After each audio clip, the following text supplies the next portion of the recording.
ఈరోజు కమ్మదూరులో ఆత్మీయ సమ్మేళనకు మా ఎంపీ గారైన బీకే పార్థసారథి గారు, అలాగే ఎంఎస్ రాజు, మరి కాళు శ్రీనివాస్ గారు కూడా రాబోతున్నారు.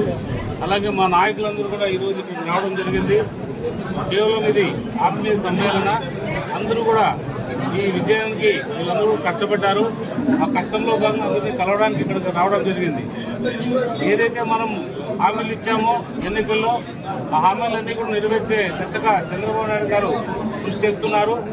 ఆయన గట్టి పట్టుదలతో ఉన్నాడు. మన రాయలసీమ ప్రాంతానికి, ముఖ్యంగా మన అనంతపురం జిల్లా ప్రాంతానికి అన్ని కూడా ఏదైతే మనం 14 సీట్లు ఆయనకి ఇవ్వడం జరిగింది. ఆ విశ్వాసం ఖచ్చితంగా ఆయన నిలుపుకుంటారన్నాడు.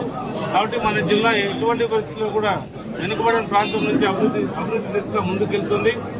ముఖ్యంగా మన కళ్యాణదుర్గ ప్రాంతం చాలా వెనుకబడిన ప్రాంతం. అన్ని చోట్ల కూడా రోడ్లు కూడా లేవు. చాలా వరకు కూడా రాబోయే కాలంలో మన డిప్యూటీ సీఎం పవన్ కళ్యాణ్ గారిని కూడా ఈ ప్రాంతానికి తీసుకురావడం జరుగుతుంది.